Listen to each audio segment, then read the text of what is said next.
Howdy, this is Jim Rutt, and this is The Jim Rutt Show.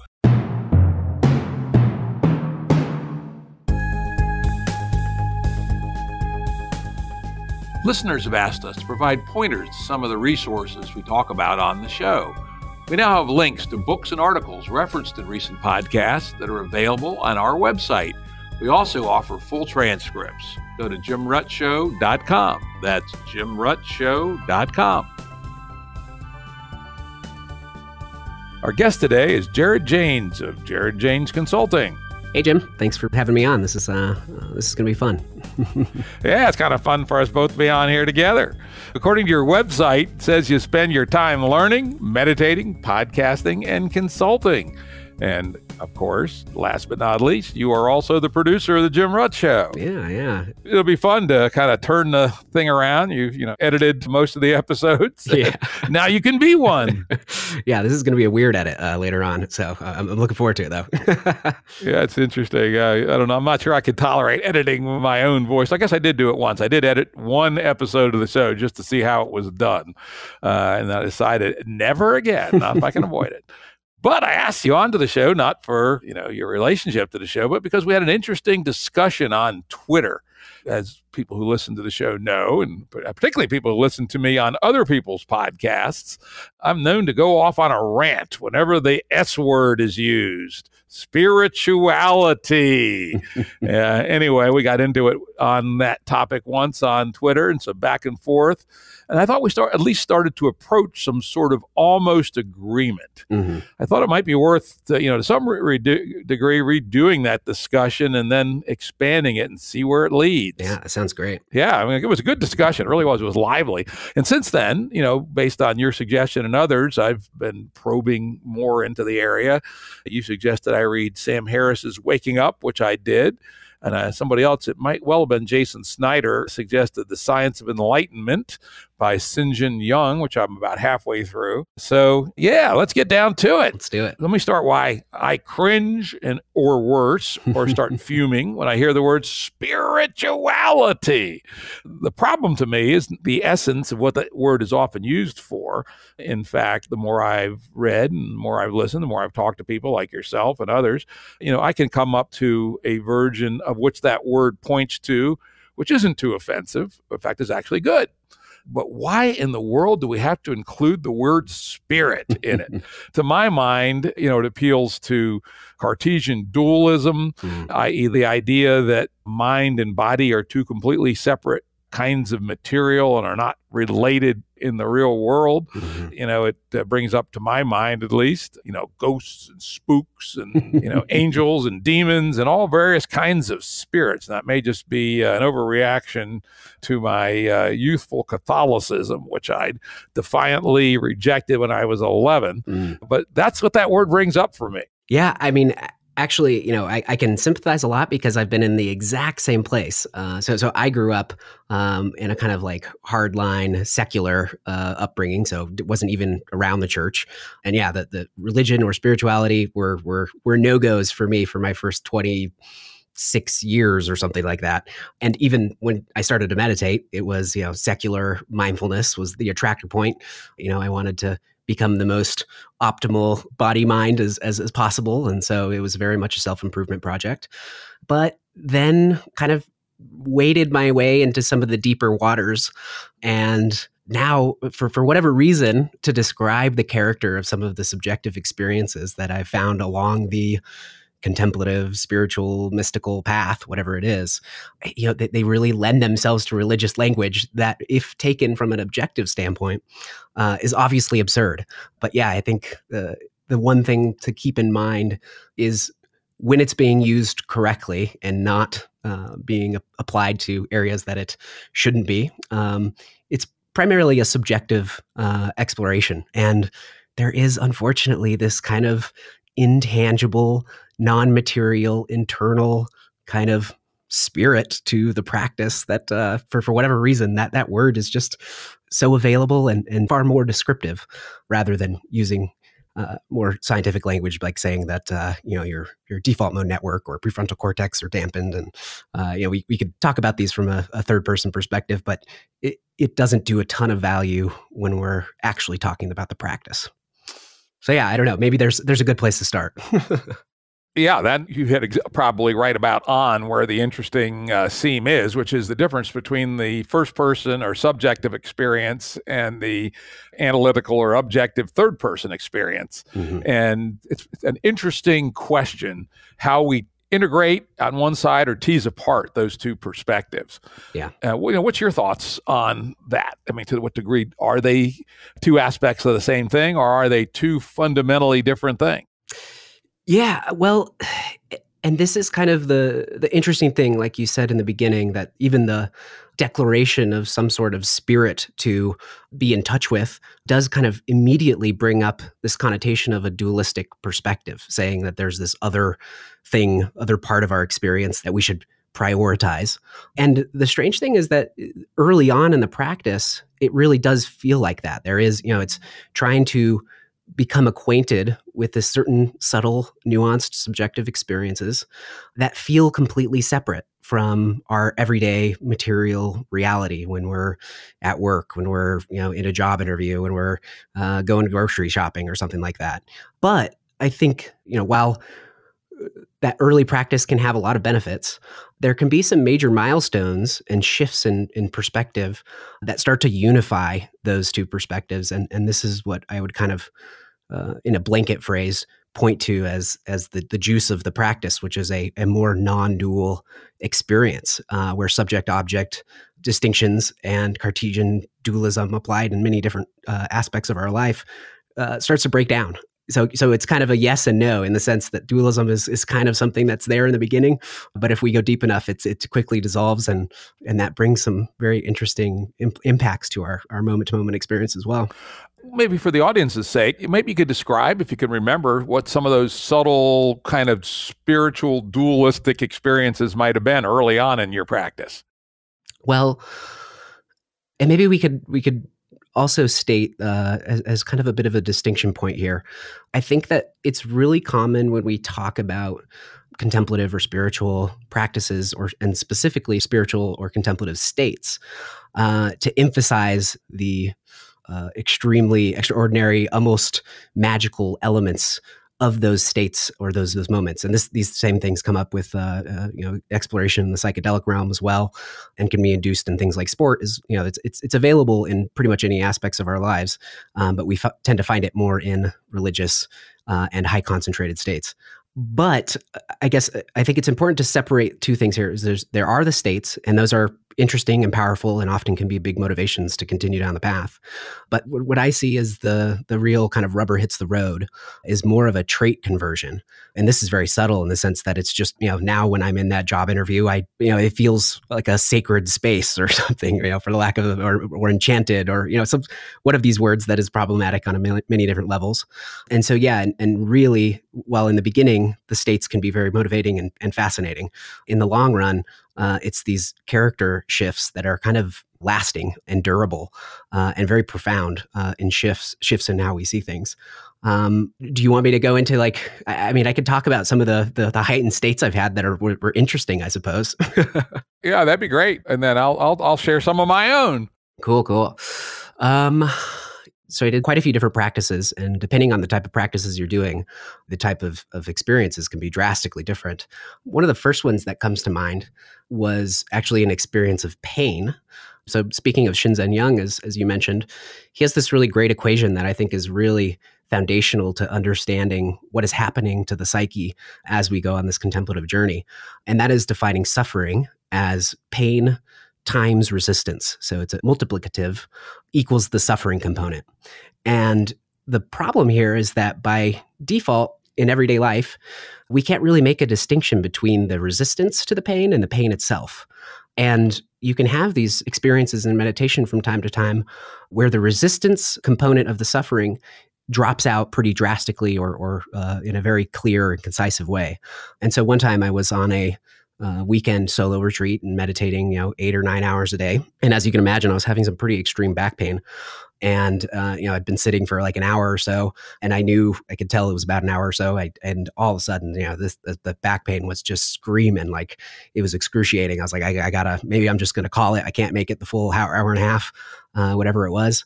And for whatever reason, I just decided, well, screw it. I'm just going to sit through it. And so I resigned to the fact that there was going to be pain. And the moment that happened, my back pain went from basically like a 9 or a 10 on the scale of discomfort to about a 2. So all of a sudden it felt like a very subtle constriction in the middle of my back because that resistance component wasn't in there. And so, yeah, I think that's important because the more familiar you become with mental resistance to discomfort, or even mental attraction to comfort, the inverse, the more you can kind of start seeing on a moment-to-moment, day-to-day basis how much of your own suffering is self-created. And that was the first impactful thing that comes to mind. I've had a number of other interesting things, but maybe they're not quite as applicable to day-to-day existence. Yeah, let's actually branch a little bit here because I have it down further on my list of topics, but it comes up whenever one visits what I would call Buddhist-inspired approaches, and that's this focused on suffering and actually using the word suffering in a somewhat peculiar way. Yeah. You come away reading this stuff. I mean, Sam Harris in particular seems to think that all of life is suffering. I go, what the fuck, right? We may have our aches and pains and problems and this and that, but is it reasonable to think that all of life is suffering? Well, I think the first thing to do when we look at the suffering question is definitely to look at the translation. And so, while life is suffering is a very provocative statement, I think would be more skillfully translated as life is pervaded with unsatisfactoriness.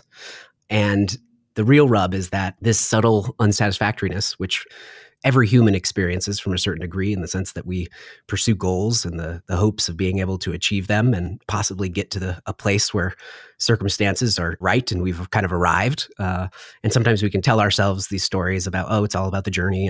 And conceptually knowing that that's not entirely true is helpful. But there's a different way of seeing that sometimes we're still operating under these assumptions that if we could only get, or if we could only avoid, or we could only be content, if the circumstances came in the right place, suddenly I would be happy. There would be nowhere to go. I'd just be in that moment.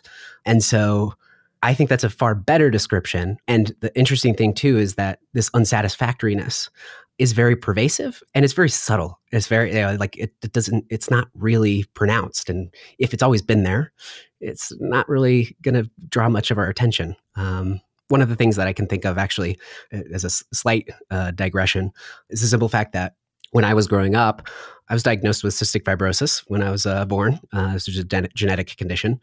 And one of the results of this is that you have a lot of GI problems growing up. It just was a standard thing that every day or every other day or something like that, I was going to have some sort of issue with my stomach. And some days were worse and some days were better. And when I was in my early 20s, I went on a diet that, for whatever reason, allowed my stomach to kind of reboot. And all of a sudden, I felt what it was like to not have any stomach discomfort at all, a zero. And in that moment, I realized, oh my God, my whole life, I've been at a stomach discomfort level of 5 at a minimum, and I never knew that there was a 0. And this is very similar to the kind of psychological effect of chronic low-grade unsatisfaction with what is happening in the moment. And the more we unravel this and understand the mechanisms that lead to this unsatisfactoriness, the more rich kind of life gets, because there's nowhere to go, and you're kind of just basking in the moment, I suppose. That doesn't sound too good. Sounds like a bunch of fucking hippies in mud huts. Isn't unsatisfactoriness what keeps us getting up in the morning and punching the world, and making progress and all that sort of stuff? I mean, I don't want to be what is it? Unsatisfactoriness. I want to be unsatisfied with the way things are. I mean, as you know, I'm fairly involved in something called Game B, which people can find out more about at the Game B group on Facebook or gameb.wiki. And, thinking about it, here I am, retirement age, very, in theory, well settled economically, etc. And yet I have a strong unsatisfactoriness about the world. Yeah. That there's something fucked about our world that I don't like. I don't want to leave it to my descendants. I would like to help make the world better. What's wrong with that? Nothing really. Unfortunately, I have to say I agree with you. I'm going to come from the same place. But I think we could probably reuse this suffering equation from Shinzen to talk about the way there can still be pain, there can still be discomfort. So the discomfort is a wanting to make things better or address some sort of challenges or help somebody. We have a lot of biological drives that are there for the right reason. And it's simply the way that we react to these drives. And it's not just the negative ones, it's actually the positive ones too, in the sense that we're adding this whole layer of wanting something to either go away when it's not, or wanting something to stay. We know it's going to go away because there's nothing that's kind of permanent in our experience. And both of these things create this unsatisfactory quality that pervades all of our moment to moment. So it's kind of like a meta unsatisfactoriness that we're trying to exclude. But regardless, negative and positive valence continue to operate on the human physio psycho experience. So it's the drive is still there. You're just not so, it's like being on a roller coaster and throwing your hands up and enjoying the hell out of it versus, gripping onto that handlebar and like you have some sort of control about where it's going to go, or not wanting it to turn that way, or not liking the angle on this and resisting the ride that you are on regardless. So yeah, I don't know. Does that make sense? A little bit, though I can't say I've ever felt like I was resisting the ride I was on. In fact, my business philosophy, people say, what is your business philosophy? Fuck, I never paid any attention to having a business philosophy. But after I retired, I decided that in retrospect, my business philosophy could be summarized in the Hunter S. Thompson sentence, faster and faster until the thrill of speed exceeds the fear of death. So I was always a let her fly motherfucker kind of person, right? Yeah. And just go for it, right? Don't worry too much, right? Shit hits the wall and explodes, which it did once. Oh, well, right? Yeah. We just, get up, pick ourselves off, dust ourselves off, and go do it again. So I'm not sure I've ever felt this, white knuckled. Oh my God, life sucks. Yeah, right? Yeah. Well, the white knuckled metaphor is a very provocative one because it illustrates and kind of caricaturizes this resistance. But obviously, it's on a spectrum here, right? And everybody's psychology is probably leading to more or less of this dissatisfaction in their moment-to-moment experience. And the weird thing is that even if it is a small portion of our experience, so this kind of speaks to the subtleness of a lot of the components here in the contemplative unraveling. It's a good metaphor that I like is kind of like if we were to look at ourselves or our experience as being comprised of a puddle of water, I suppose. So all of our experience, the totality of our experience is summarized in a puddle of water. And there is a big difference between there being a drop of red dye that colors the entire experience, and all of a sudden it has this lens, or you're kind of living in this very subtle, this redness quality. And then what it looks like when you go from just 0.01% of dissatisfaction to zero dissatisfaction, the counterintuitive thing here is that it feels significantly different. All of a sudden you can see from one edge of the puddle to the other instead of 3 feet in front of your face. And everything's vast, everything's open, everything is very light. And yeah, it's hard to explain, but this is part of understanding the component of resistance to our experience is having these subtle experiences that when you say them don't really sound that interesting. And that's why maybe sometimes this religious language is a way of communicating the profundity of the experiences, because it sounds a lot more interesting to dwell in the kingdom of heaven than it does to slightly dampen your default mode network so that there's less of a filtering experience from the larger aspect of your brain or something, right? Yeah, though maybe I'm sure it's just me. Though there are other probably people like me that when you talk to me about the kingdom of God and all this stuff, all my natural knee jerks just go bullshit, bullshit, bullshit, right?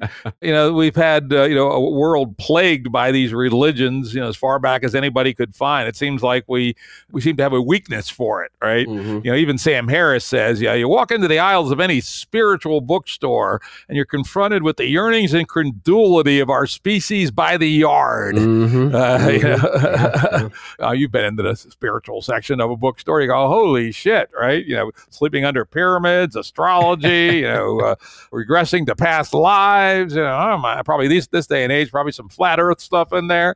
That humans seem to have a weakness for these complicated and ungrounded stories. Yeah. And, and as I've learned more in particular, I have really spent some time trying to learn about this stuff. I can definitely see where the benefit comes from. I mean, there's a large body of work about just the plain old physiological benefits of equanimity that comes through things like meditation or other kinds of contemplative practices. And I'm at least willing to provisionally buy this idea of curing something like unsatisfactoriness without making you lay in bed all day, which would kind of suck. But I still resist being taken anywhere near the kingdom of heaven or any goddamn altars or chalices or incense burning or any of that horse shit, right? Yeah. And I'm sure I'm not the only one. I mean, Sam Harris's book, he's kind of a bummer of a dude, I'm afraid. I mean, he does not seem like a very happy guy, right? Which seems odd for a person who talks about the endless hours, including like a year one time, doing nothing but meditate. Yeah, I mean, Jesus, if I was as miserable as that motherfucker, right? Oh, man. But, nonetheless, he's an atheist too, and yet he's able to sort of buy into this, but doesn't seem to have made him happy. He doesn't seem like to be a happy dude at all. Yeah, I guess, the interesting thing is that when we say happy, even happiness, right? So I think there's a million ways that we could dissect it. But one of my favorite definitions of what happiness is doesn't really have anything to do with like joyful, elated states, but it's actually just being okay with everything the way it is in this moment, right? And sometimes that might mean being okay with being annoyed or wanting to tell the Muslim world what they need to be doing, whatever it is, right? Sam Harris's variant or anybody else. The psychology of a human still seems to unfold itself, and maybe even to make a connection. The last episode was with Hansi Franyak, and I think one of the really important things to think of here is that there are multiple levels of human development, and they interact with each other in interesting ways, in the sense that if your rational understanding of your place in the world and kind of how the world works is very undeveloped, maybe very solipsistic or very in-group oriented, where you only can have compassion for the people that are the same religion or come from the same piece of land as you or something like that, you can still have some of these really profound spiritual experiences. And unfortunately, the way you experience it will be through the lens of how developed you are in the kind of, I really like the phrase, the growing up component of your personal development. And the spiritual stuff is more related to a waking up aspect of our experience. But they're intimately connected. And unfortunately, a lot of our traditions that explore these waking up elements of our experience were created in a pre-modern age. And so they used magical, crazy ideas of how the world works, and they use those elements to describe what the path is like, I suppose. And I think maybe it's just a happy accident that they're being able to unboundedly creatively choose the most provocative things that they wanted to, that were not housed by logic and reason and science.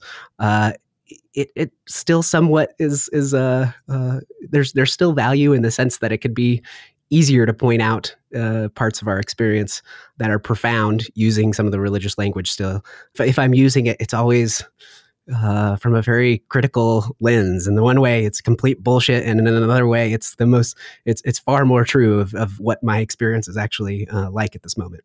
Yeah, I love that. I love that line. I still don't fully understand it, but I would, like to over, the next year or so, learn more about just what that line is, because you're not the only smart person that has said things like that, right? Mm-hmm. And, unlike Sam, you don't seem to be a miserable fuck either, right? You seem like you enjoy life, which is good. And, while I play a, hard-headed scientific realist on TV, or at least on my podcast and other people's podcasts, truth is I've actually had lots of these experiences. Mm-hmm. And I did LSD a half dozen times when I was a young adult. I've done other non-mainstream but powerful psychedelics probably 100 times. Mm-hmm. I've had very deep, what I call mystical experiences, typically involved in the outdoors and certain kinds of lighting and times of day, etc. And I can, I think I even did it on one of our podcasts, maybe it's the one I did with Hansi, where I can flip myself into a state of non-self, that it's essentially just perception and processing without a self there, but it can only do it for about 2 seconds. Yeah. And so I do all these things, and they're kind of cool. And for a while I was doing some things with binaural sounds and guided meditation and stuff. It was all interesting and it's kind of enjoyable, but I guess I don't see anything profound. Have I not gone far enough, or am I just a naturally shallow person? Well, that's a big question. Could be either, right? I mean, we're all shallow in our own ways, right? I don't know. Well, one thing that I think that you and I both have in common, as you said, I seem like a pretty happy person. A lot of people that start this spiritual project are there because life's tough and they're not happy, and they want to address this very obviously pronounced higher than normal or higher than average amount of unsatisfactoriness in their experience. Then there's other people, myself I'd include, where I was extremely happy. I was always happy. I grew up as being in my family known as the kind of always equanimous, always smiling, making the best of every situation person. And, I never really felt any kind of lack of meaning or purpose in my life. And I was very self-assured, psychologically, other than maybe some ego aggrandizement. I didn't really have many pathologies to solve with this. And I actually went into this project with the idea of making the best self I could possibly create. And it definitely, as you said, the practices do help us from a just kind of, day-to-day operating perspective. How we choose to use our attention is a really important skill. It's not only developed in meditation. People live certain lives of, as you said, being in nature, kind of away from some of the abstract concepts and things of everyday life, and able to kind of just connect to the moment and feel like you're part of nature. That dissolves some of that boundary. Doing deep concentrative things like just reading a lot and being able to sustain your attention, make connections can be a good way of practicing mindful techniques. And a lot of these can also be applied toward the psychological, trauma and stuff like that as well. I don't really have much experience with that.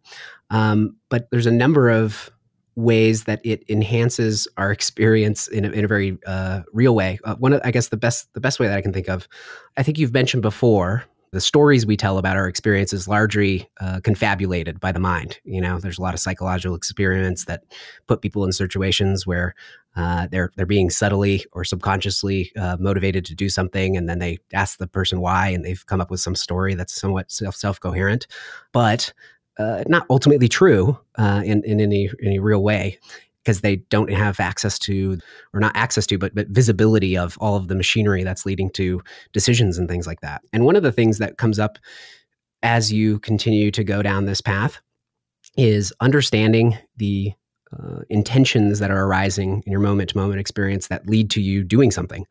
And the very fascinating thing that we start to realize is that because we're a ego and trapped behind the head in most of our waking life, like you said, we have these moments where that kind of gets stripped away and it's just process happening and unfolding in a unbounded way.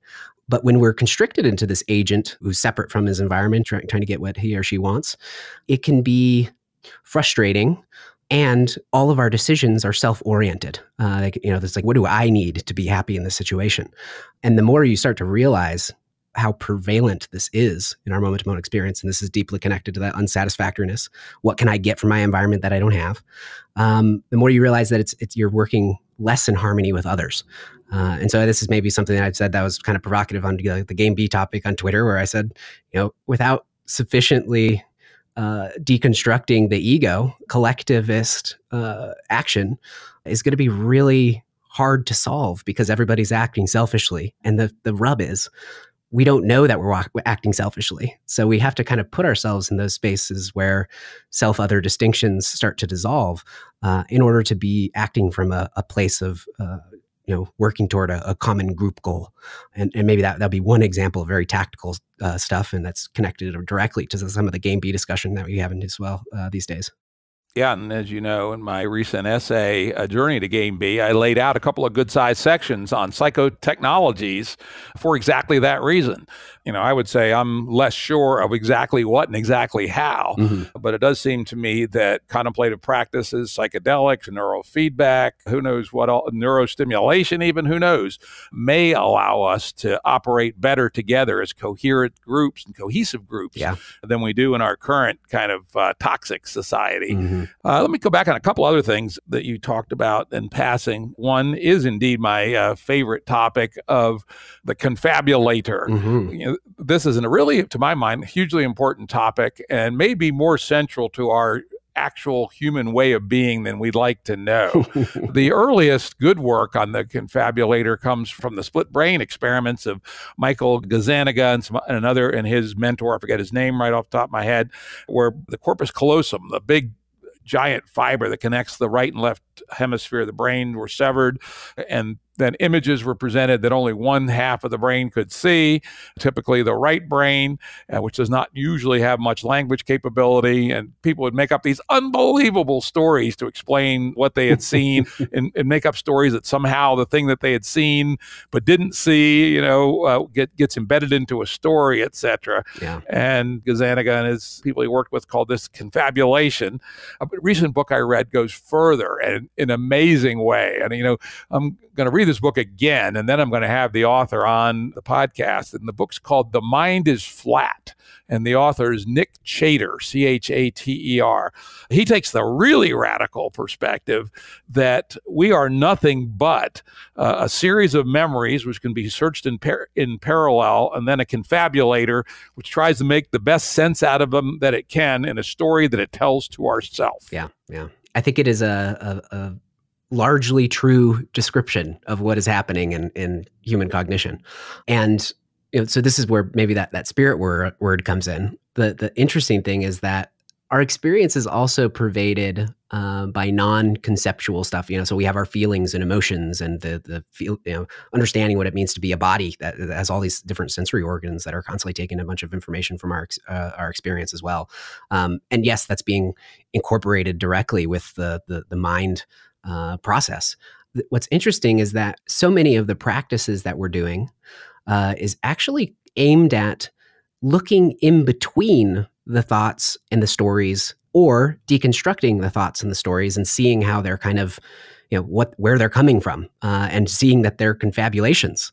And when we see it in a real deep way, all of a sudden we kind of take ourselves a little less seriously. Like these ideas, they could be kind of true. And we do have other tools to be able to help out, like the scientific method, where we can actually put them to the test to help orient closer to what is actually happening. But the interesting thing is that I think a lot of what's happening, and another reason that action becomes a little bit more skillful, or not a little bit, a lot more skillful, is that we get so tunnel visioned on the loud conceptual elements, the thoughts, the ideas, the images of our experience, and don't see what's kind of in between, which is the feelings. And there's also an element of our experience that pervades as prior to, it feels, I'm not making any kind of objective claims here, but there is a feeling of of a more raw, just simple knowingness that you can start to tap into. And you realize that that knowingness is not just attached to the loud sensory experiences. It's also attached to, more subtle things in between, the space in between, the silence in between. I think you've talked about like hearing the songless a song or whatever it is. Yeah, the song with no words. I mean, when I get into very, very deep, with the heaviest psychedelics or the deepest trances or, a shitload of nitrous oxide, I always get to this point where the same song is playing and it has words, but it doesn't have words. It's just the weirdest fucking thing.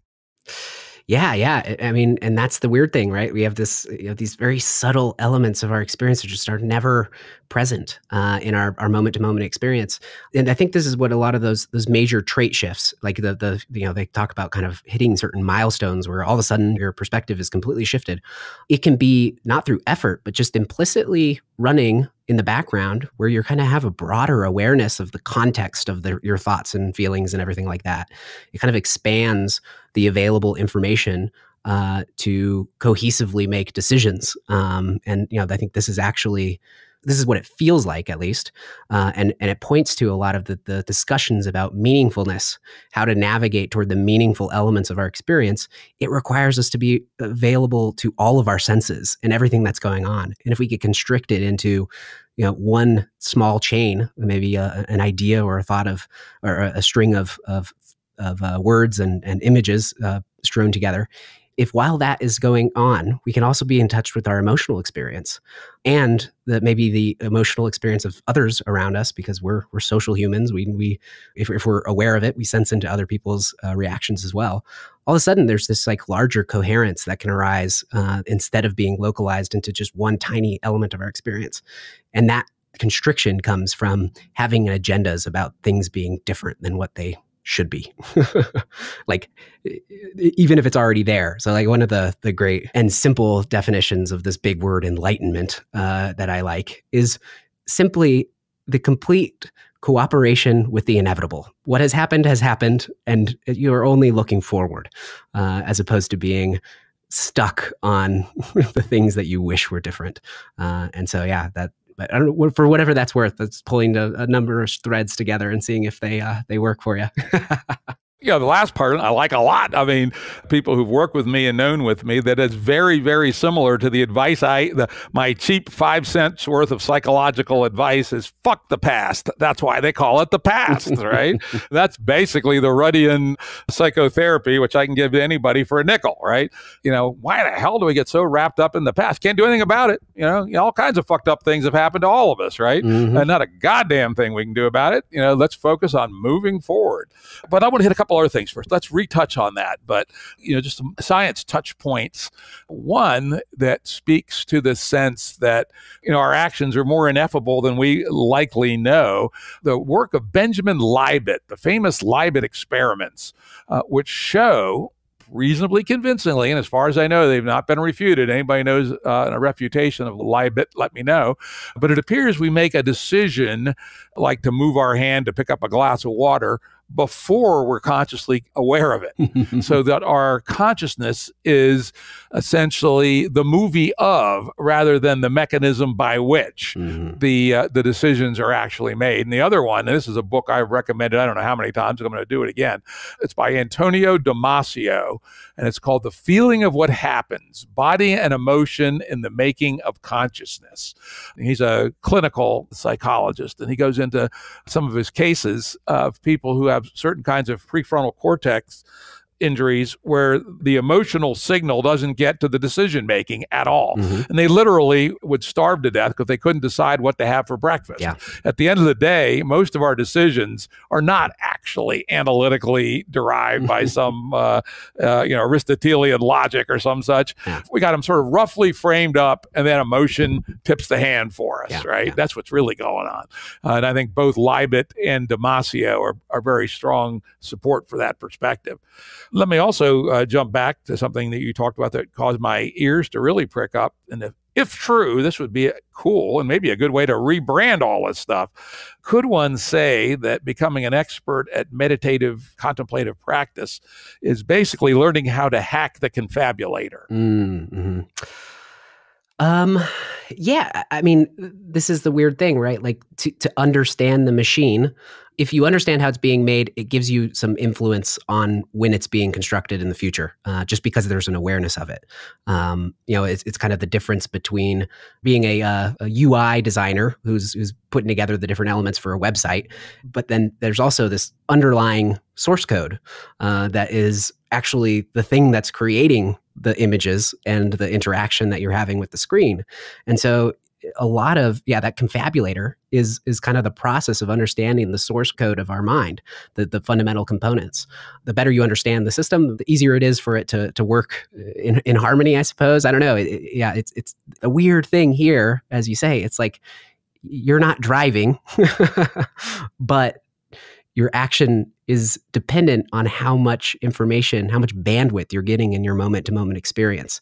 And if that can include the source code, it can be really powerful. That's interesting thought, but I'm gonna have a slightly different thought. I'm sort of thinking out loud here, so this might end up being gibberish, but I'm trying to actually formulate here on the fly a way that if getting good at contemplative practice allows one to hack the confabulator, how one could actually use that to steer the ship. And that is, if we assume that Libet is essentially right and Damasio are essentially right, that a whole series of unconscious mechanisms end up making the final decision, but nonetheless, those unconscious processes have to be working on something, and what they're working on is our memories plus our conscious contents. Mm-hmm. Now, interestingly, our conscious contents also include, and maybe only for humans, something called internal talk. We're talking to ourselves internally fairly often. In fact, all the time.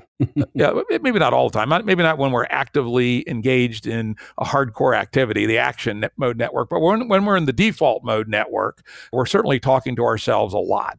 And so what happens if rather than just letting the unconscious throw up what the fuck it wants, this level of awareness that's hacking the confabulator intentionally, while watching the moving parts of the confabulator from inside, decides what new internal talk tokens, i.e. words, to shove into conscious content. Mm. And then you're not exactly sure what the confabulator will do with it, but you do know when you change the content, it changes the output of the confabulator. And if you were to test this, you could become perhaps fairly good at out-hacking the confabulator by, instead of allowing sort of unknown words to pop up from the unconsciousness, let this intermediate level of awareness pop words into the conscious frame. Is that insane or is that reasonable?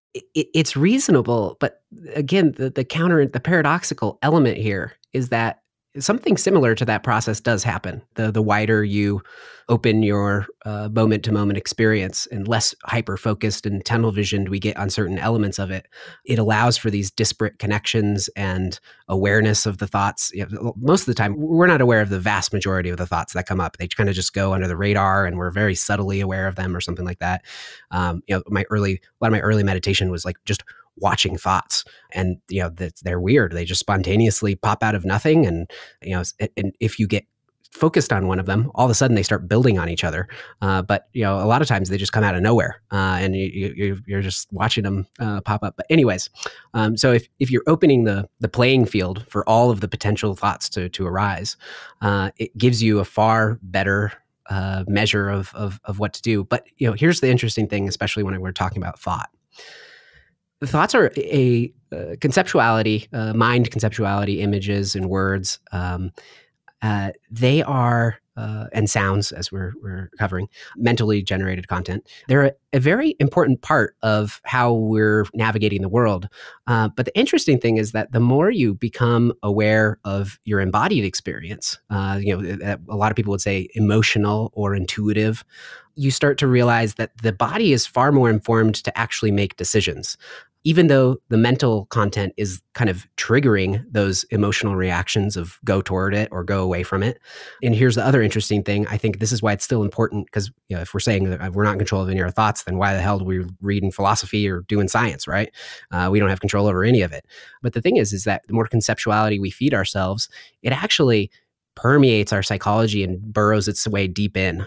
So the intuitions are kind of a combination of all of the things, all of your prior experience that is, but it's subtle because it's non-conceptual, because our embodied movement is probably evolutionarily far older than the mind-oriented version of it.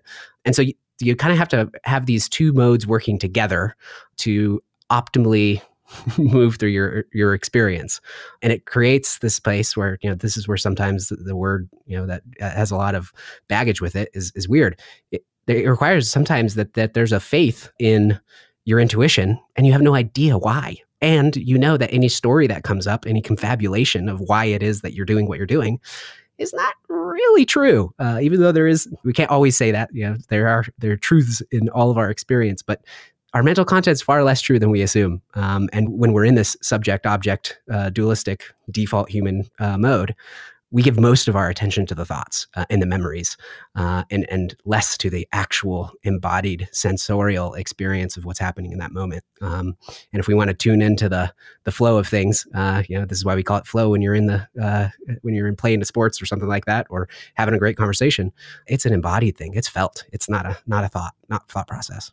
Well, I would argue that that thoughts might be part of that, right? Definitely part of it. Yeah. Like for instance, I've written about how one of the ways I solve hard problems is to go for a walk and get my head in a state where it's having a conversation with itself about the problem. Yeah. I do this particularly for a really difficult programming problem. I still write software from time to time, and being not an everyday professional, I ain't as good at it as I used to be, but if I can run into a dead end and I can go walk for 20 minutes and let my brain have a conversation with itself only about the problem and about nothing else, it's astounding how far I can, I'm almost like a spectator at this show. It's really quite amazing. And, it's a routine way I solve problems. And the body is probably in the loop of helping choose what the next word from the unconsciousness is in this dialogue. And to your point, why study or why work, why read books? The other thing that's key is our memories are the raw material from which the unconscious is hauling stuff up. So the more relevant stuff you have in your memory and the more it's linked correctly, i.e. you actually have proper knowledge structures in your brain rather than just the garbage that so many people have. They got a whole bunch of disconnected words, but they're not structured in a rich fashion. Yeah. Then the intuitions and your memory and the structures of your memory work together to produce this dance of internal conversation, which with some kind of magic prefrontal light self-like touch stays converged on the problem rather than wandering off by what I'm going to have for lunch or something. And it's just amazing to watch this dialogue take place and fairly rapidly solve the problem. Yeah, and I would say the core mechanism is that, as long as there's a strong intention to stay with something, we'll stay with it. And the more you practice at staying with something, the easier it is to do so. Yeah, I agree. Conceptuality is huge. It's a big part of it, and even if you get into the deep waters of the contemplative space, you spend a lot of time reading and understanding the philosophy behind this stuff. Then it just comes down to putting it into practice. So in your sense, what I would say is that the thought is kind of allowing us to explore a certain territory or problem or whatever it is. But the body is actually the judge. So it's saying like, yeah, that makes sense, or no, that doesn't. And this also gets kind of echoed if we look at the field of persuasion. Like what's the best way to convince somebody of something? It's not to convince them through a logical argument. It's to arise a certain emotional reaction from them of agreement. There's tricks you can do to the other end too, where you want them to get them against something so that then they're willing to fight it or something like that.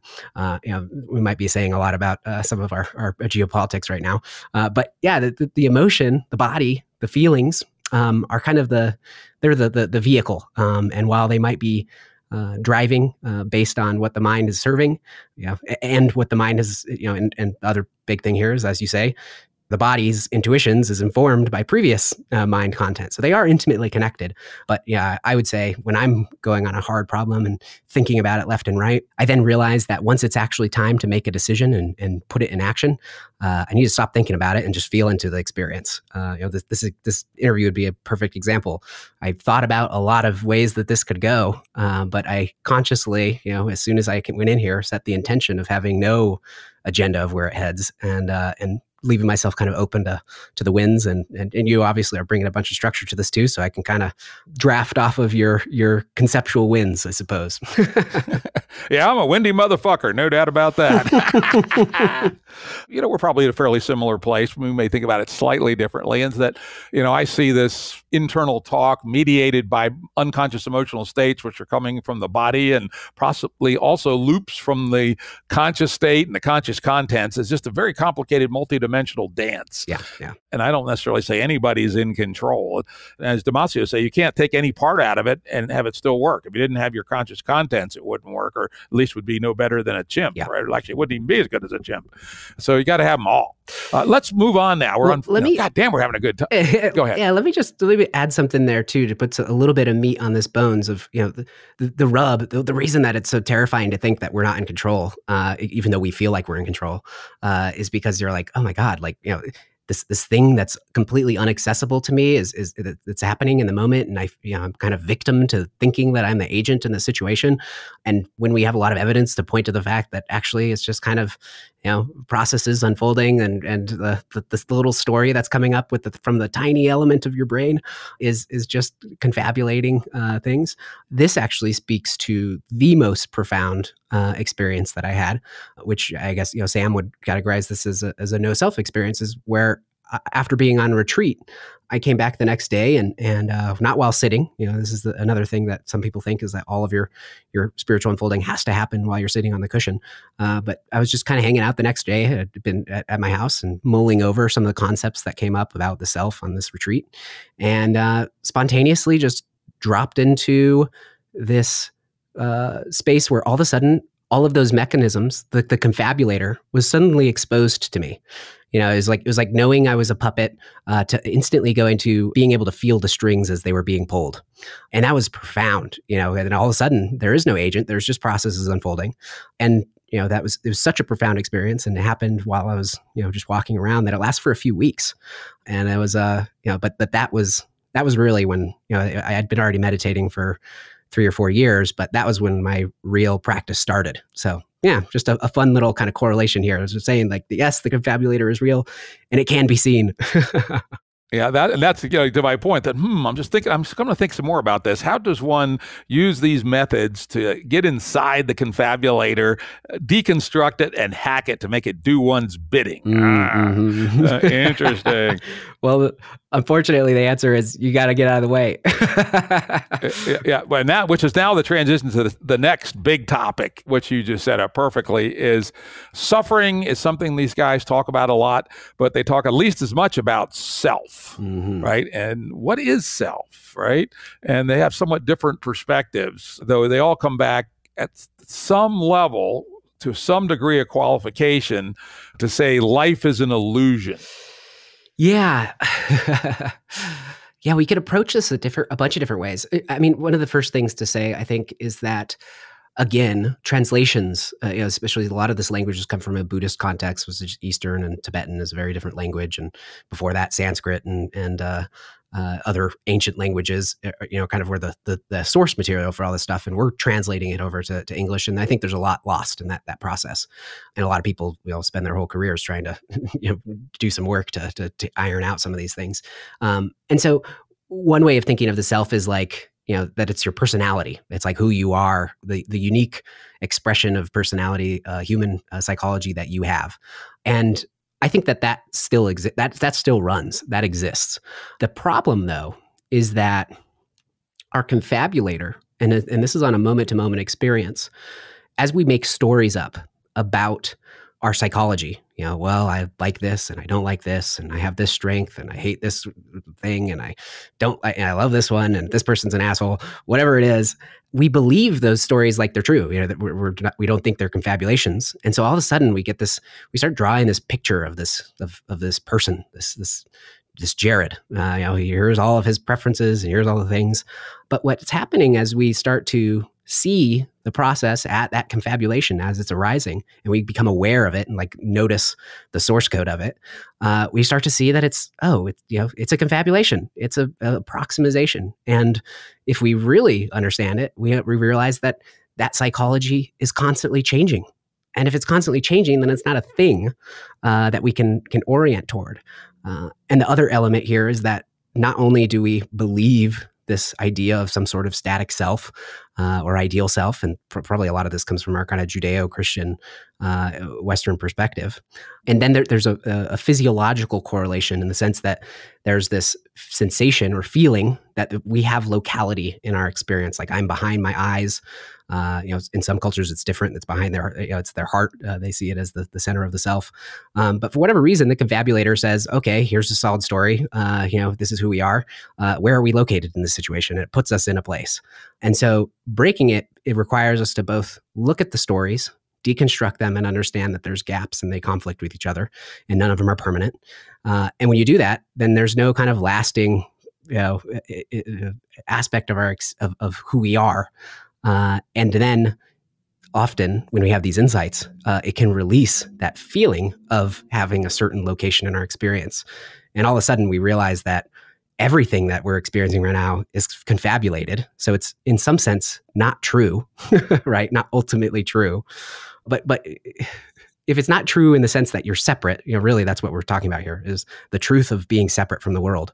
If it's not ultimately true, then we all of a sudden are connected with the larger world, and your experience goes from being in one place to behind your eyes to then just being whatever's happening. You're in the matrix. Like it's all equally fabricated, what we're seeing and the stories we're saying, and then the realness is actually found. Like if there is a candidate for what's real in your experience, what's lasting, it's some of this stuff that really is described well as saying spirit. It's this intangible, raw knowingness that doesn't have an appearance. It doesn't have a taste. It doesn't have a smell. It's just this weird knowingness, but it's so subtle that if we get fascinated with the stories, we lose track of it. But it's also not something that's foreign, because as soon as you see it, it's always like it's kind of like rediscovering your, like, oh, that, and that's why I call it waking up. Oh, you wake up. You're like, oh, this is a dream. This is a dream. Here's the real, the only thing that's not changing my experience is just that there is an experience, and there's that equality to everything, all my sensory input. That's common. And that's why a lot of traditions will call this like the true self. Buddhism doesn't make this claim, where they usually say no self, which kind of leaves things a little bit more nebulous. And I think there's pros and cons in that approach. But yeah, I don't know. That's coming to mind at the moment when we talk about this idea of what a self is. Well, yeah, it's good. I like it. Very evocative. Here's my take on it, which is that the self is basically, it's an analogy. An analogy is never perfect, but it's essentially a program that runs on the brain, and sometimes it's not running, right? We know it's not running when we're in a coma or in deep delta wave sleep. And I think more interestingly, we know it's not running when you take a mega dose of LSD, say one time did 400 micrograms, Jesus Christ, right? True ego death, right? There was no there, right? It was just some entirely different kind of state. And as I mentioned early on, I can knock the self offline for about 2 to 3 seconds with just a certain little brain move. So I basically caused the program to suspend and swap out the disk and then come back 2 seconds later. So, it seems to me that say it's not real, it's not quite what I want to say, at least. What I want to say is that it is not the only thing that can run on your brain. It's just a program that runs, and I shouldn't say just, because it's the most important program that runs on our brain, because it's the program that allows us to survive in the world. Mm-hmm. It's the piece of machinery that actually makes decisions. You can't make decisions or take more specific. Actually, decisions are not the most important thing, actually. It's actions, right? Mm. You can make all the decisions you want. If you don't take any action, you're still going to starve to death.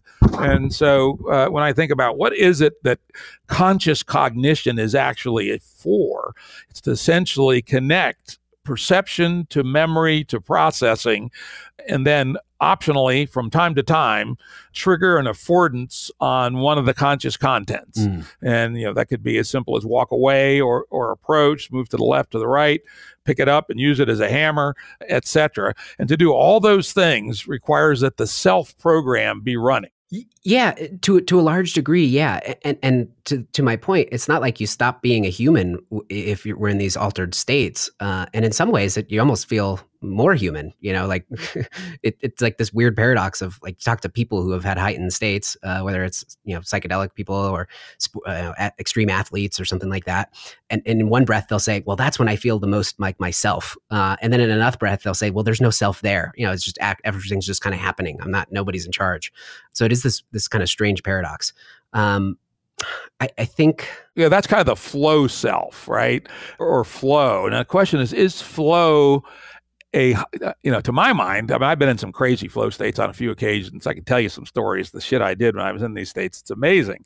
But I'd always felt like it was me. It was definitely not the same as 400 micrograms of LSD ego death, right? Yeah. It was a best form of self, basically, would be my take on it, at least. Yeah. It's a strange one. And at the same point, if somebody were to slap a MRI scanner on you, I'm fairly confident to say that the aspects of your mind that are largely correlated with self-confabulation would be very deregulated in those spaces. But really, it's I like to think of these things, all of these kind of conceptual overlays, as being really valuable maps. There are approximations of how to navigate our territory, and they're super valuable because they simplify things, because the world is freaking complex, man. It's right? It's for a human, it's infinite. There has to be some heuristics to create a smaller world where we actually can make decisions and not be completely overwhelmed, and just, gawk-eyed look at the stars all day long every day. Yeah, absolutely. That's, again, my own model of conscious cognition. That's what consciousness is for. It actually turns out just to be a simple hack that chops through all the combinatoric explosion of possibilities and forces a decision every 250 milliseconds, basically.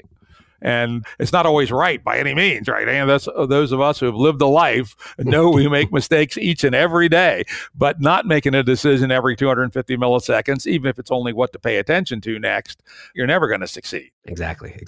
Yeah. To continue this map metaphor, it'd be like the difference between, going on a hike and, basically stopping where you are, pulling the map up to your head to try and figure out where you need to be going, and holding it so close that you can no longer see what's going on, and then trying to walk, right? So the trick here is to figure out how to hold it at a bit of a distance and compare and contrast, because the real world is far more complex than this 2D map representation that we've come up with. And we're going to have to use all of our other senses, not just our sight and conceptual mind, but our feelings. And, if we run into a rock, that should be a cue that, whoa, well, the rock's not on the map, but it sure is in real life. So you have to hold both of these things in cognition for there to be a good interaction. And, a lot of the ideas of self that we have, they continue to run, the colloquial phrases, they continue to run. The maps are still available. It's just, you just don't believe them, because we get so entranced with them that we forget that we're actually on a hike. We're just staring at the map all day long. And that doesn't get us very far. Yeah, that's I like that. It's a very interesting metaphor. And it gets us to my next topic, which is, I think, very closely aligned, which is attention. In my own work, I like to say that attention is the cursor of consciousness, that our consciousness is actually made from the changes in states of attention. That's the clock of our consciousness, and can happen probably no more frequently than 40 milliseconds, something like that. And more often happens at about 250 milliseconds. And when I think about some of the writings I've read, particularly St. John Young's talk about concentration as being what he describes it as central to meditation. He says anything that does not improve your concentration is not meditation. When I think of concentration, I think of some ability to manage attention. Your thoughts on the relationship between Jung's idea of concentration and maybe the more cognitive science idea of attention? This is fun because, I spent a lot of time with Shinzen's system called Unified Mindfulness, and went through their teacher program and did a bunch of online classes. And so I'm very familiar with it. And I love a lot of the maps that he comes up with to describe what we're doing here with our minds. And I actually, when I stopped doing the unified mindfulness thing, it was because I discovered another system by a guy named Chuladasa, who has a map called the Mind Illuminated, or it came from a book called the Mind Illuminated, which is actually like a very traditional, old school Buddhism approach to the practice. But one of the heuristics is for how he thinks of attention is he likes to break it up into two different qualities. So he basically says that like optimal movement through our environment is the optimal interaction between attention and awareness. And I think he also, because he has a bit of a psychological and neuroscience background, I know that he's made some correlations to brain locations that correlate with the awareness and attention. I couldn't speak to it with any authority at this moment, but I can tell you what it feels like. And while these distinctions might be arbitrary, and we could just say it's kind of like on one end of the spectrum, we have attention, which is extremely hyper-focused, high detail. Another characteristic of our attention that is if there's an intention to it, like it feels like we're putting it's there for a reason. We put it there. There's an agent behind it. And then on the other end of the spectrum, we have this really broad, low density peripheral element of our experience, which would be more aligned with awareness. And that one's weird because it's, it doesn't feel like there's much of an intention in bringing that quality of experience. But this is also extremely important because it puts whatever is an intention in a certain context. So like one of the classic examples that I love is just to think of looking at a stack of those Zen rocks on a beach, and they're it's very beautiful, provocative, and if you were to see it right in front of you, you'd be staring at it, and it's in perfect clarity. And without thinking about it, immediately I'm on a beach. If my attention's really stable, the periphery starts to expand a little bit. You can get a little bit more detail, a little bit more wide, a little bit wider. That can tell me about things that are competing for my attention. Somebody's jogging next to me and I catch it in my periphery, and it's very, very subtle, but just enough information to decide whether I want to go bring my attention over there or not. If we're in either state, in the sense where there's only awareness, where it's just this completely open, broad thing, you're not going to do anything in that situation. Or if you're in complete hyper tunnel focus, then you can be completely unaware of what's happening around the edges. A classic example that everybody has is getting caught up by anger. We're on the highway and somebody cuts us off and we flip them off. The anger is all of our experience, and we aren't seeing the periphery, the larger, like I'm on a highway, like this is dangerous, all these other things to consider, and you can strengthen both of these elements. And then a lot of meditation is figuring out how to get them to work together. And you can't sustain attention without being aware of what is going to be possibly distracting you, so that you can deliberately make the choice to keep attention with what you've chosen. And the other element here is the intention. There has to be an intention to maintain focus, and there has to be an intention to maintain peripheral awareness. That's my favorite, like neuroscience, psychological, pop psychological description of moment to moment experience, especially in a contemplative perspective or frame. So you'd essentially describe attention, or actually you could adjust presumably these parameters between awareness and focus. Yeah. So, very simply, right? You could, if you hold your hand up in front of your face right now, you can really dial in on that every tiny little detail, and look the crack, and the more you get engrossed with that, the more your periphery starts to dampen down. So the awareness becomes a little less, but you can loosen it a little bit and just be like, oh, I'm just going to look at the whole hand, keep it in attention. But all of a sudden I'm very, the periphery has become a lot more broad. I kind of understand the context of where the hand is, what it's doing. We can play with both of these, and you can build both of those in different ways using different practices as well. And of course, in normal life, let's say a person who's not doing these kinds of things, the brain is basically driving itself through a whole series of attention changes. And I use attention in the cognitive science sense, typically a large amount of focus on one single object within the conscious frame. It could be a visual object, a sound object, or it could be an internal speech word, could be a reading word, and it basically hops about, on average, no faster than once every quarter of a second, sometimes a bit faster. And we can concentrate our attention on a single object. But this is the interesting thing. The brain does not like that. The longer you concentrate on one object, the more it wants you to switch to something else. And after about 5 seconds, it really gets pretty hard to keep focused on one object, because of essentially the brain does not want you to do that, because it has learned, quote unquote, a little too anthropomorphic there.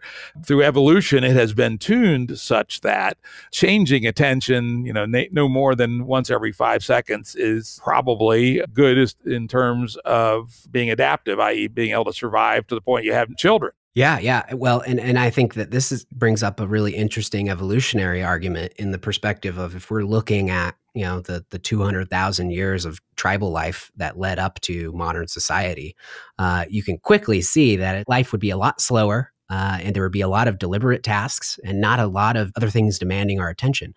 So if I were to make a hypothesis here, I'd say that the amount of attention shifting in a tribal circumstance where you're in nature, everything's kind of moving at a similar pace. There's not these clear distinctions. You're completely, and whatever you need to be doing, needs your full attention, because you're, got to be keeping your safety in mind, and the safety of your family and all these stuff. Like, that environment, I think, is far more conducive to a more natural amount of attention and awareness and attentional shifting. Now we fast forward to today, and we just are bombarded. Everything's vying for our attention. With our social networks, our work environment that's loud and crazy, and the TV shows, they're getting faster because people can't even pay attention. So it's kind of a self-amplifying mechanism here right now. And this is why I think it's that a practice that leads to attention stability is becoming more and more important. And you can, like I said, you can maintain attention deliberately and use attention awareness in any circumstance you want. It just so happens that sitting on a cushion is maybe like the powerlifting variant, where it's just like, that's all you're doing. It's all, it's very isolated. So it's a good bang for your buck. But every moment we're kind of falling into habitual patterns of how we use our attention and awareness. And to your point, we become so used to shifting our attention that it becomes very unnatural and uncomfortable, especially in the beginning, to maintain it in one place. But here's the rub too. If you spend some time doing concentrative practices, and these are probably the ones that take the most time and commitment, probably, if you're not doing an hour or two a day, you're not going to get very far. And it has to be every day, because you'll lose progress.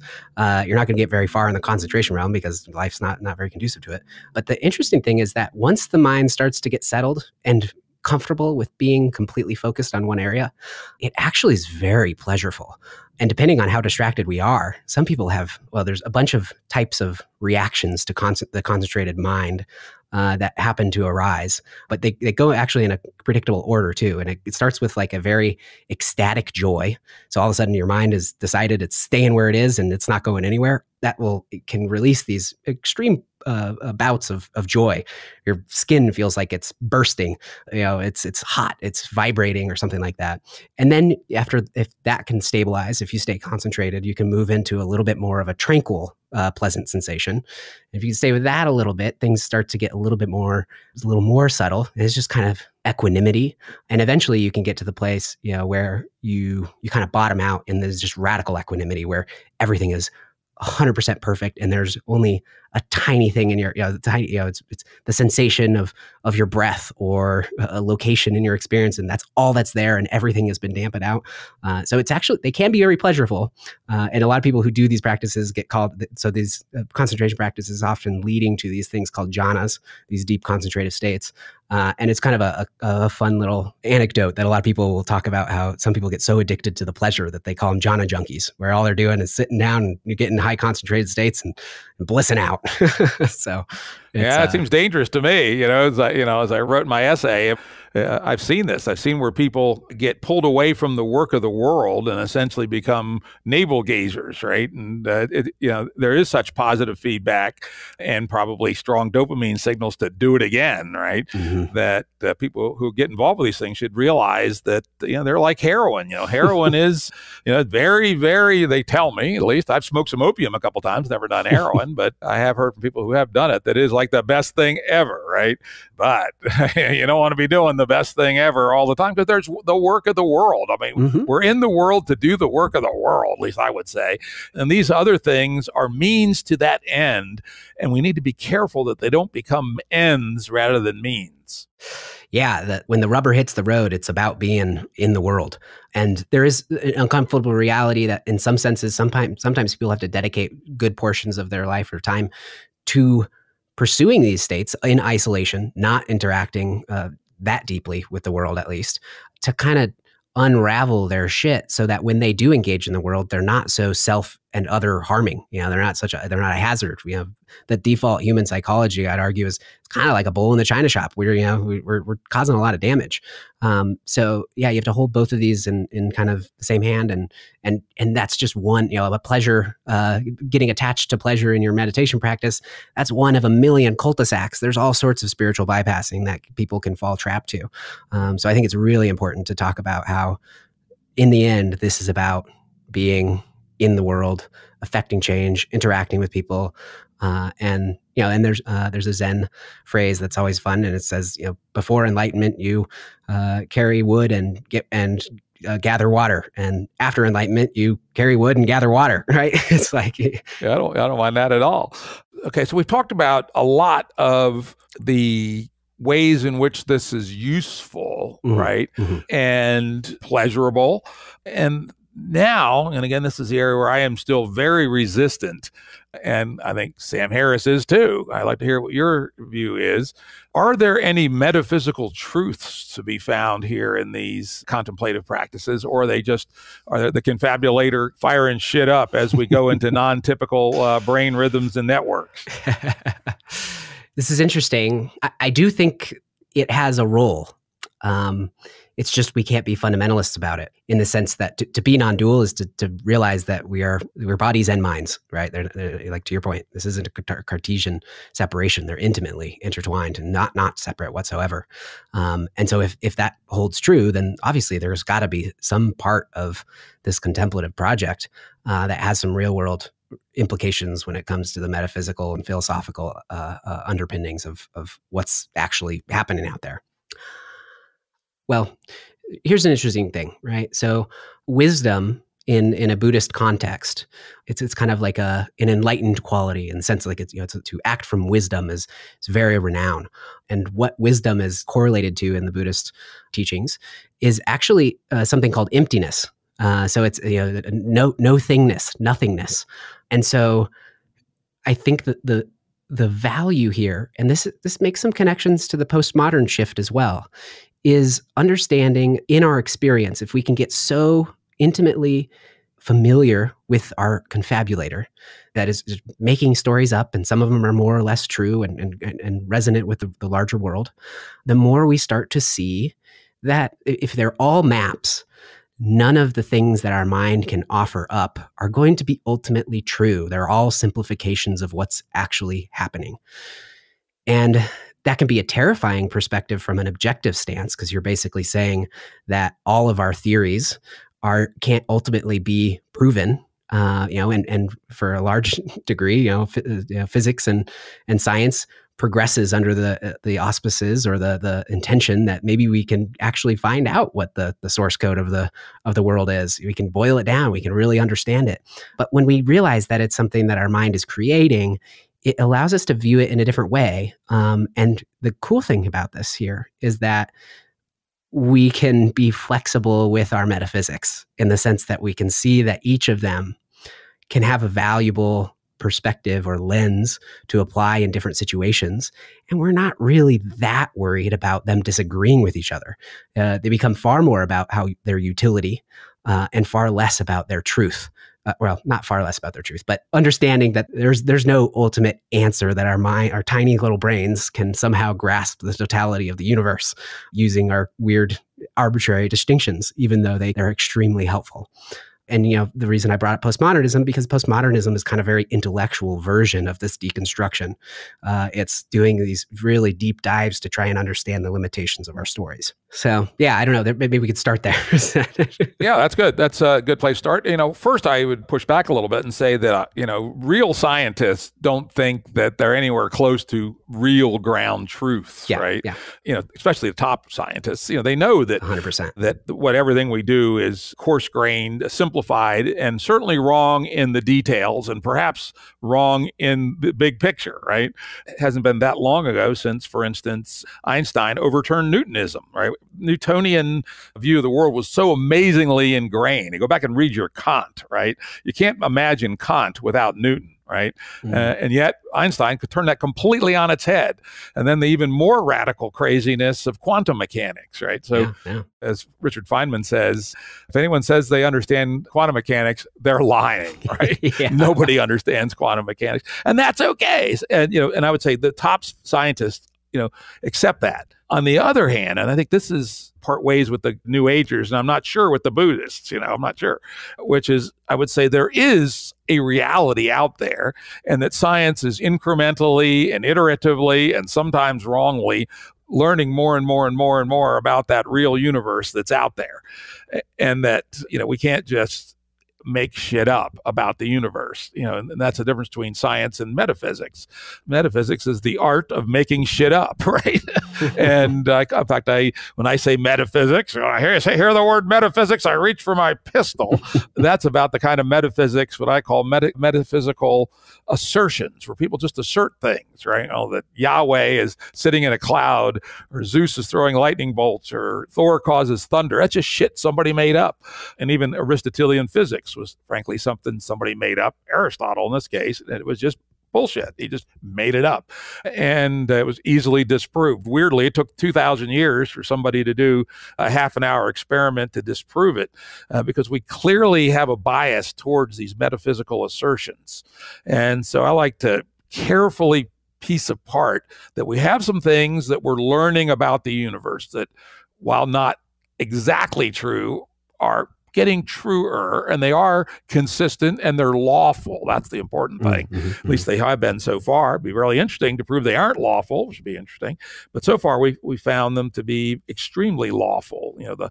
The laws of quantum mechanics seem to be correct to 14 decimal points, which is pretty amazing. Yeah. And while the area of metaphysics, people just make shit up all the time. The anthropologists have found at least 10,000 religions, for instance, all of which at the level of metaphysics contradict each other. Interesting, right? And so when I run to someone with a religious dogma, I say, at best, the probability of being correct is 1 in 10,000. And they go, oh, they can't get that, right? I mean, the people watching the Aztec priests cut the hearts out of teenagers, hold the hearts up, the beating hearts up, and then throwing the carcasses down the stairs so the lower priests could eat them. They all thought that was great. That was the good shit and the true and straight and narrow way to reality, right? Yeah. So we can believe all kinds of horse shit, right? And so that's why I think it's hugely important to draw this bright line between metaphysical speculations, which are unbound, and science and some of its friends, math and logic, though they are different because those are both formal systems rather than empirical systems, right? And don't get too confused.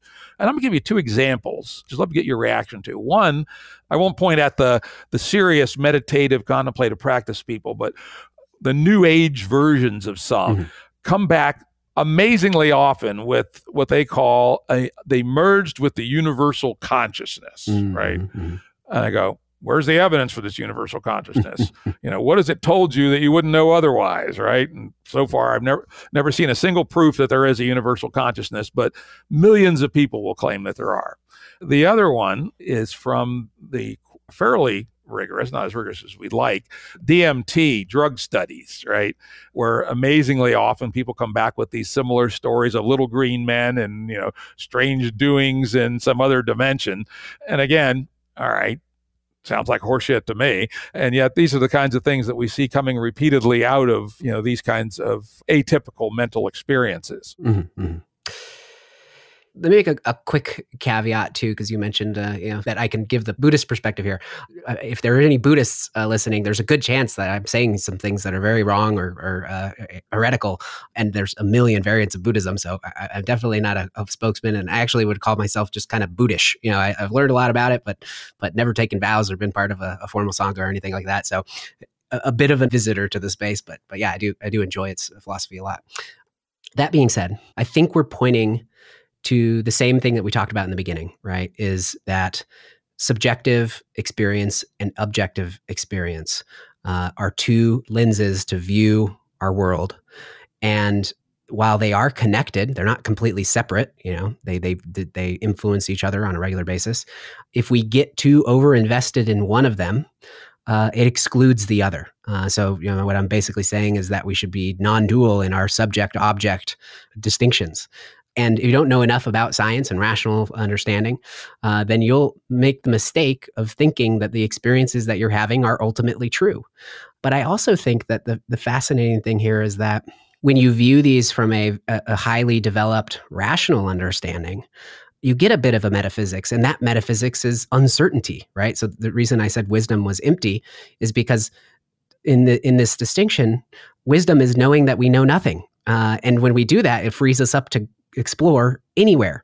And to your point, it frees us up to constantly be refining, adjusting, updating, comparing our maps.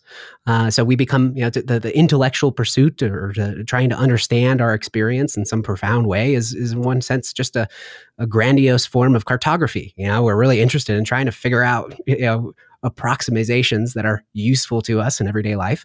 But the moment that we become fundamentalists and think that one of these areas is true and the other isn't, we limit ourselves to a large element of our experience.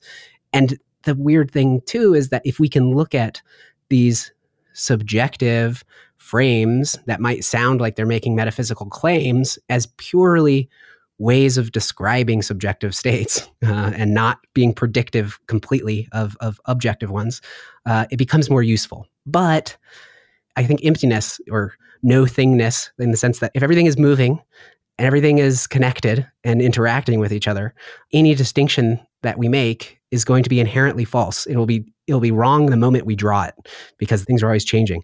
And maybe we could talk about the scientific implications of this. Are we saying that some of the fundamental laws of physics might be in flux? I don't know, but I would say I've never had an experience that wasn't impermanent.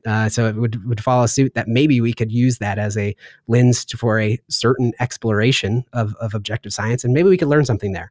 So yeah, it's this strange polarity of being able to hold both of them in hand and navigate fluidly between the two, depending on when it's most useful. And useful is key. I mean, it's my favorite word. I know you've probably heard me say it a zillion times as you've edited the podcast, right? And is it actually useful? And whether the concept of being at one with the universal consciousness or having a conversation with little green men on a blue crystal world is actually useful, I'm not so sure. But I do know that understanding quantum mechanics is how we build the disk drives that we have. And, we use general relativity in the design of GPS systems and how we send satellites on long orbits, et cetera. So I know those things are useful. Yeah. So I would suggest that, use usefulness as a lens in general. And I also came, just while we were talking, listening to you talk, it came up with a little bit of a interesting take on some of these metaphysical assertions. Is maybe we should think of our metaphysical assertions as the most recent book review on the most recent book written by the Confabulator. Yes. Yeah, I love that. I think we should wrap it up right there. This was a great conversation. I have another page of notes, but I think we did a great job. Thank you very much, Jared. Yeah, thank you. This was a blast. I'm glad we could make some time to dig deep into these contemplative waters. Yep. I don't know if we just confused the hell out of each other, or actually, as usual, I think I made a little progress here. Every time I talk to somebody about this, I feel like I understand it a little bit better. Production services and audio editing by Jared Janes Consulting. Music by Tom Muller at modernspacemusic.com.